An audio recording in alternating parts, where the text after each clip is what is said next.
Bonjour, aujourd'hui je vous présente le Souffle du Dragon. Alors, c'est un jeu pour 2 joueurs, donc c'est à partie rapide, 15 minutes, pour 14 ans et plus.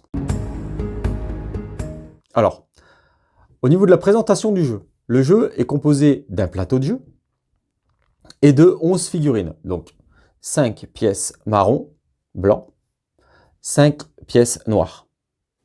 Donc là, notez bien, j'ai mis 2 jeux, les 2 jeux sont les mêmes. Il y a juste la teinte qui change. Donc là, on a une version, si je puis dire, entre guillemets, normale, et une version de glace ici. Donc les couleurs sont différentes. Voilà, ça c'est au choix des acquéreurs, on va dire. Alors, le but du jeu du Souffle du Dragon, c'est de vaincre le dragon qui est au centre. Alors, il faudra arriver dans cette petite zone-là. On voit bien, il y a des petits marqueurs. Hein. C'est une zone qui est circulaire avec des petits marqueurs qui partent un petit peu comme ça sur les côtés.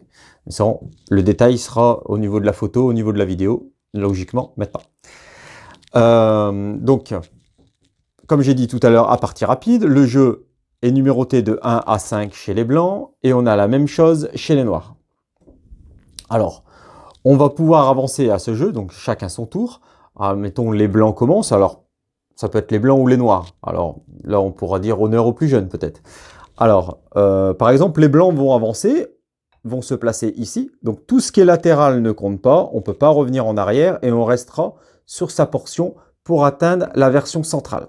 Donc, le joueur blanc a avancé. Donc là, le joueur noir va guider le dragon. Il va lancer un premier jet de dés qui s'appelle le jet de localisation. Donc, il va lancer son dé. S'il fait 2, il va localiser chez son adversaire, le joueur noir, en 2. Donc, en 2 ici. Il va lancer un second jet de dés, d'où le nom du jeu, le Souffle du Dragon. S'il fait 2, 1, 2, il ne touche pas à la pièce. Donc là, le tour sera terminé. On va passer maintenant au joueur noir. Le joueur noir avance, donc on va avancer. Alors c'est au hasard, hein. On voit bien que c'est numéroté de 1 à 5. Vous choisissez votre pièce, hein, bien entendu. Là, par exemple, on va prendre la 3. Voilà, ça aurait pu être 4, 5, 2 ou 1. Donc là, la 3 vient d'avancer. Le joueur blanc, c'est à lui maintenant de guider le dragon. On va lancer un premier jet de dés. Donc toujours la même chose, localisation en 5. Donc 5, localisation. On va relancer le dé. Et là, il fait encore 2. Donc là, logiquement, il ne touche pas la pièce. Alors, admettons, j'aurais fait un 6 sur le dé. D'accord? Donc 6, 1, 2, 3, 4, 5, 6. Là, la pièce aurait été touchée. Donc, si la pièce est touchée, elle va pouvoir éviter le souffle du dragon sur un 6. D'accord? Alors, ça sera toujours 6 pour éviter le souffle du dragon. Peu importe là où on va se trouver sur la portion, ça sera toujours 6 pour éviter le souffle du dragon. Alors, si on parvient à faire 6 alors qu'on se fait toucher par le dragon, on va rester en jeu. Par contre, le cas contraire, si on n'arrive pas à effectuer de défense, là, on sera éliminé. Donc, on a vu que le plateau est numéroté de 1 à 5. Alors, sur la localisation, si on fait 6, il se passe quoi? Eh bien, s'il fait 6 alors que le plateau est numéroté de 1 à 5, si on fait 6, on va tout simplement choisir où on va faire souffler notre dragon. Donc, on va choisir notre localisation. Donc, ça va de soi. Par exemple, si un noir est ici et qu'on fait 6, ben, tant qu'à faire, autant choisir la plus près. Donc là, en l'occurrence, la pièce numéro 3. Donc là, on pourra relancer le dé pour le souffle du dragon. Par contre, si on fait encore un 6, donc 6 localisation, et encore 6 au niveau du souffle du dragon. Là, la pièce ne pourra pas se défendre et sera éliminée au niveau du jeu. Donc ici, on a expliqué au niveau des règles du jeu. Maintenant, on va expliquer au niveau du corps à corps. Donc de tour en tour, on va finir, il y a bien un des joueurs qui va finir par arriver ici. Donc là, je vais prendre une pièce au hasard. Donc au niveau de cette zone.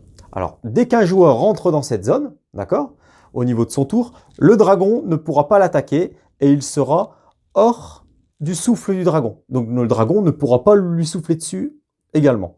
Donc, vous allez me dire, ouais, mais comment on fait pour vaincre le dragon? Alors, lors du tour suivant, le joueur pourra décider soit d'avancer une de ses pièces. Alors, même si on met une autre pièce ici, c'est toujours chacun son tour. C'est un coulet blanc, un coulet noir. C'est pas parce qu'on a plusieurs pièces ici qu'on va pouvoir effectuer plusieurs corps à corps. Alors, donc, la pièce est arrivée ici. Soit elle décide, comme j'ai dit tout à l'heure, d'avancer une de ses pièces. Dans ces cas-là, elle ne pourra pas attaquer le dragon. Et après, ça sera au joueur noir. Soit elle décide justement d'attaquer le dragon. Alors, si elle veut attaquer le dragon, pour vaincre le dragon, il faut faire un 6, tout simplement. Par contre, le dragon, comme il aura eu une attaque à son encontre, il va pouvoir effectuer une riposte. Alors, je m'explique. Si votre joueur fait 6 et que le dragon fait 1, 2, 3, 4 ou 5, vous gagnez la partie. Le cas contraire, si vous faites 1, 2, 3, 4 ou 5 et que le dragon fait 6, là, il élimine votre pièce. D'accord? Si bien sûr tous les deux on fait 1, 2, 3, 4, 5 ou 6, le tour est nul et il faudra recommencer au tour suivant. Alors, j'en ai bientôt fini avec le souffle du dragon. Alors, admettons, il se passe ceci. D'accord? Vous avez plus de pièces chez vos joueurs blancs. Il reste les pièces du joueur noir, mais le joueur noir n'a pas gagné pour autant parce qu'il n'a pas vaincu le dragon. Donc le joueur blanc va continuer à jouer avec le dragon en espérant faire un match nul, en soufflant et en éliminant le reste de vos pièces. Donc, soit les blancs gagnent, soit les noirs, soit c'est un match nul. Donc, j'espère que cette vidéo vous aura plu et que le jeu surtout vous aura plu.